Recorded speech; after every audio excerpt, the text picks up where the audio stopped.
Hey everyone, my name is Joe. This is the first time I've done something like this. I'm a little apprehensive about it.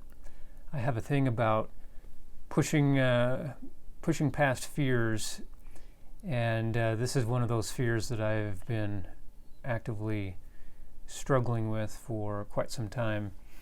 I'm big on privacy. I like my privacy, and I like precision of language. I like to be concise, accurate, careful with the words that I use. And so my default has always been to write what I think and feel and what I'm figuring things out. And then reluctant to share that for a variety of reasons. But this video format is something that will challenge me a little bit, push me out of my comfort zone quite thoroughly. And my hope is that it'll be useful to you and a growing experience for me to get me to do things that I normally wouldn't do with some hopefully useful purposes. My fear thing came from, or at least the earliest memory I have is watching that old Lambert the Sheepish Lion. It took me a second to think of it. And this old cartoon, and there's this little lion, or he grows into be a big lion, and he lives with this group of sheep, and he's this scaredy cat lion that is always afraid of everything.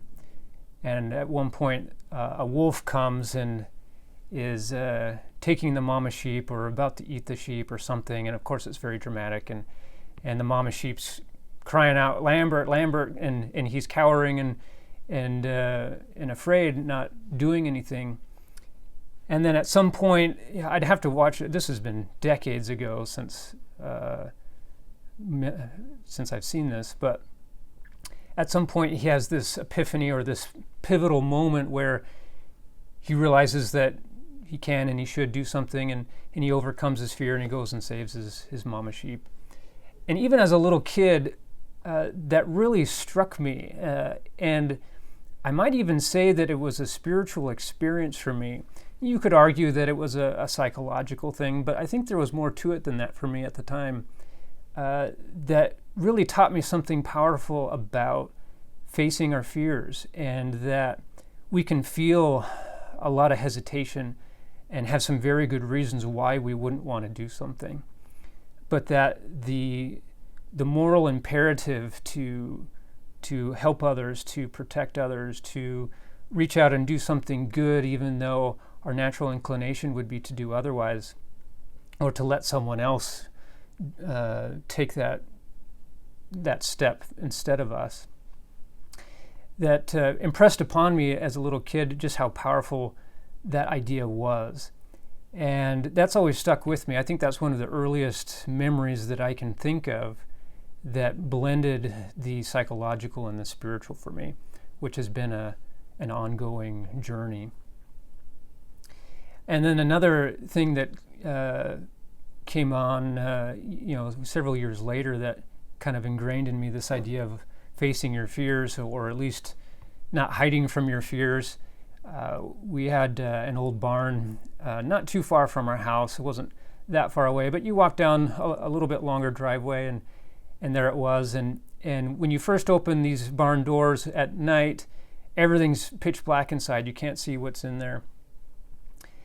And it was always a mess, and so you kind of reach inside, fumble, turn on the light, and then find what you need to find. And at one point, my older brother mentioned, what would you do if you walked out there and there was 3 or 4 guys there in the barn with chains and a bat and whatever else, and they're ready to pummel you. And I was like, I don't know. And because it was always a little spooky walking around in the dark, but I'd never entertained that specific idea before. And so that kind of got me rolling on this idea of what would I do?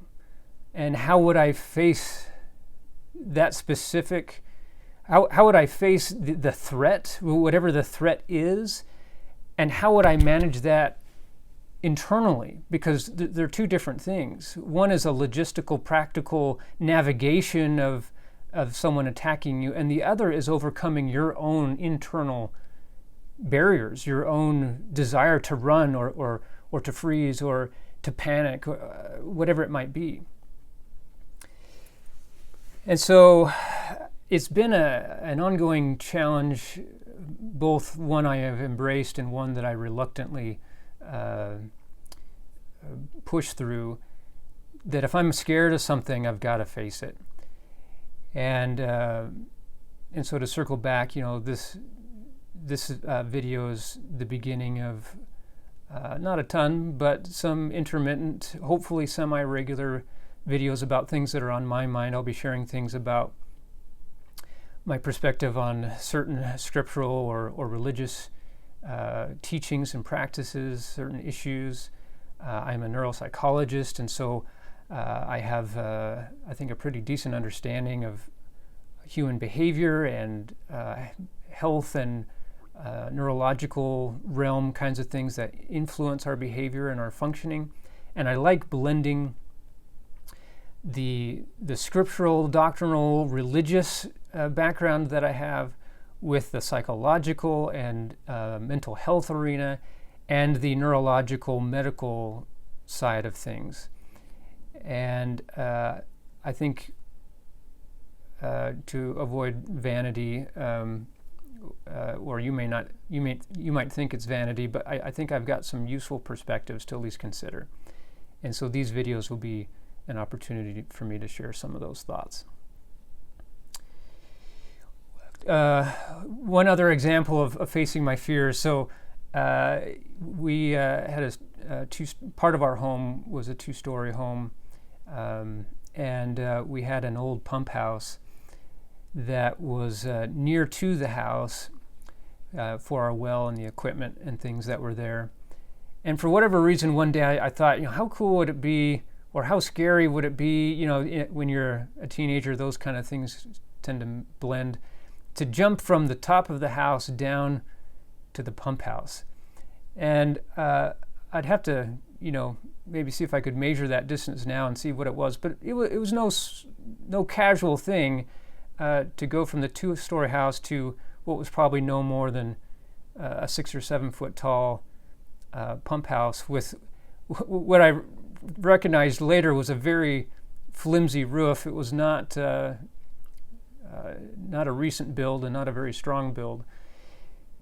And so and it was far enough that I had to get a running start. I couldn't just stand on the edge of the roof and jump. I had to get a running start. And so I ran across the top of the roof off onto the pump house and landed it. Didn't break anything. Didn't break the pump house roof either, which was a small miracle by itself. I was like, oh, phew, I did it. That was really cool and exciting. And, I faced that fear, but I recognized that I was still afraid. Like I had managed to do it once, but once wasn't enough. Like I was still afraid of it. And so I had to go and do it again and run and jump off of the roof a second time. And at that time, I felt satisfied. And I'm not advocating, those kinds of measures, but that just kind of gives you a sense of my mindset with certain things. And as I've grown up, I have less to prove, right, to myself or to anyone else for that matter. And so I don't feel quite so compelled to do physical acts of overcoming fears, but as I've said, this is one of the emotional ones that I'm working on. And I've got other stories, but those give you a sense of a few of them. So hopefully we'll be having some content here that will be useful to you. And part of the reason why I'm doing it in this method is, one, the fear thing, like I said, and two, content is just easier to consume when it's audio or visual. If there might be articles that I might want to read, but sitting down and reading them, engaging my full attention is hard to do. But if I can listen to something while doing some other task, I'm much more likely to engage with it. So hopefully that is applicable to you if you're watching and you've made it to the end here of an almost 10-minute video. All right, thanks for watching.